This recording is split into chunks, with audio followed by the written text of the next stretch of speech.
It's time for the exciting adventures of Sky Girl Reporter. I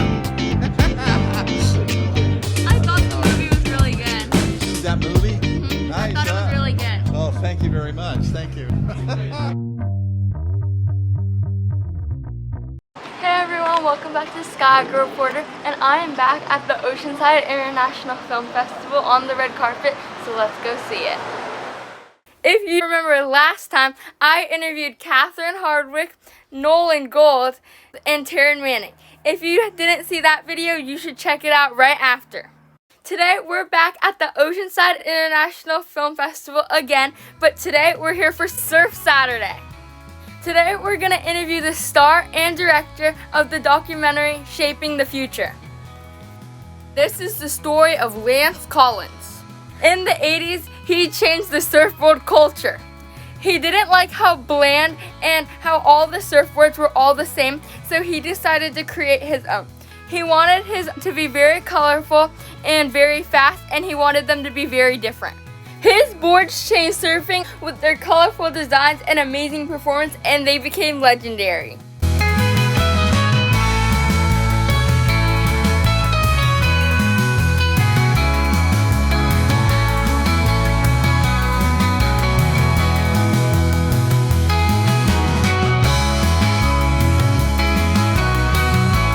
The movie chronicles not only the success of his iconic wave tool surfboards, but also the challenges he faced, from hearing loss at an early age to an accident that almost took off his leg and his downward spiral into drugs and prison.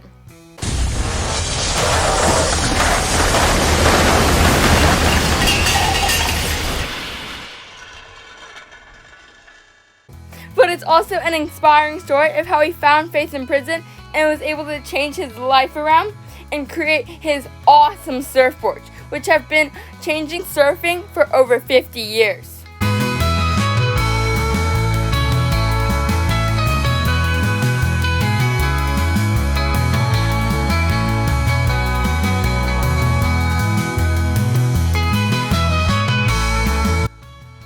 First, I spoke to director and producer of the documentary, Robert Helphand. Can you introduce yourself? Yes, hi, I'm Robert Helphand. Can you tell me a little bit about your documentary? Sure, yeah. So this film documents the surfboard shaper. His name is Lance Collins, and it really documents his journey of going through life and trying to figure out how to make it in life. He was hearing impaired, and he unfortunately got in with a bad crowd, and he started dealing drugs. He ended up going to prison.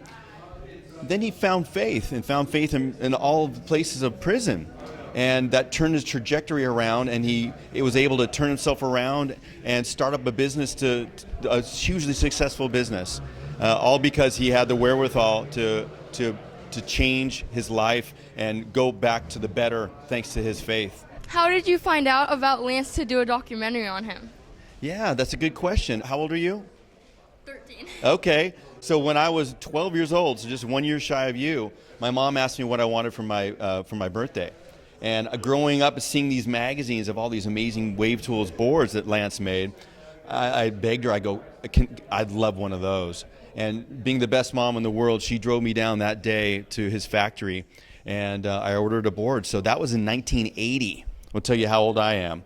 So I've known him since then and kept contact, and that's why I wanted to make it, because it's kind of a love letter to him and thanking him for making me all these amazing boards and having all these amazing times surfing on his boards. What was it like directing the film? You know, it was a process. We started it right at the beginning of COVID, so it was really difficult. But in a way, I think everything happens for a reason. So it drew it out, but it also helped us really get a trust. I knew him since I was 12, but I didn't know him to the extent that I did, where he would reveal a lot of personal things. So that extra time it took going through COVID, it helped. So it was a silver lining. What was your favorite part about directing the film? This is my favorite part, is seeing people's reactions and people that are curious now about it and asking me questions about it. I made the movie with the goal of, if I could have one person and change their perspective for the better, and I've already gotten such amazing feedback, and it's just been a blessing. I really liked the film. Oh, thank you so much. That means a lot. Was there anything that stood out to you that you liked? I thought it was really funny, and it was like a mix of like how you could feel how hard his life is, and then it got better, and then it really told his story, and I thought it had like a mix of everything. Oh, thank you. Well, that's very articulate, and I really appreciate that. That means a lot. Thank you. Yeah, good. Well, that's just the reason why I made it. Is there anything else you want people to know about you or the documentary? We just started up a nonprofit production company. It's called Shaping Our Future, and we want to dedicate making more of these films because Lance is of Newport Beach, but there's other Lance type people around the world and that have shaped boards and or have done other really exceptional things, and we liked talking about faith-based things. We don't shy away from that. If somebody has a faith-based story, I think that's beautiful in this time because I think it's kind of missing. Thank you so much. Thank you. I'm Christian, and I'm going to church camp next weekend in Mexico to build houses for the unfortunate. That's a blessing. Good for you. God bless you. That's amazing. Thank you. Yeah. Well, have a great time down there. Thank you. Mexican food's my favorite. You're going to be eating? Well, that's for sure. Thanks, guys. Then I spoke to 80-year-old Lance Collins, and we spoke about his surfboards and his life. Can you introduce yourself? Yeah, my name is Lance Collins, and I make wave tool surfboards. You started out with motorboat racing. Can you tell me a little bit about that? Yeah. Well, when I was 16, my mom, she owned this speed company, and I used to like sweep the floors and do all that stuff when I was a little kid. And then I started getting older over the years, and I got the opportunity to start racing the boat myself. And so I raced it for a while, but the thing would never hold together. I always blow the engine or something because I went too fast. And so one or two times I ended up not blowing the engine, and I just win the thing real easy. And then one time I was out racing it, and the drive line flew off and hit my leg, and it blew the boat up, and my mom got really upset about that, so she sold that boat and the whole business. She got rid of everything. But I did that for a while, and I learned how to start working on cars really well, building engines. And so I started being a mechanic, building race cars and stuff when I was 18 to 20 years old. And I did that for a while. And didn't work out too good because I couldn't get anybody to pay me any money. They always just gave me drugs instead. So that didn't help me in taking care of my family. And so I got the opportunity to start making surfboards, and I made money doing that. And that's how I ended up being a surfboard maker all these years. How did you come up with the designs for your surfboard? Well, you just keep trying all these different things. You're looking around and you go, how's that going? So we'd try it. And sometimes on a certain design, I'd make up to 20 surfboards before I came out with the right model. But that's how we came up with most of them. And I had a lot of really good team riders, and they'd help me. They'd say like this, or they didn't like that, and I'd listen to them, and I was able to analyze what they're talking about and put that on the surfboard design, so it made it work better for them. What were the difference between your boards and the other boards at the time? I had a Wave Tools label on the board. That was different than everybody else's. And I made them.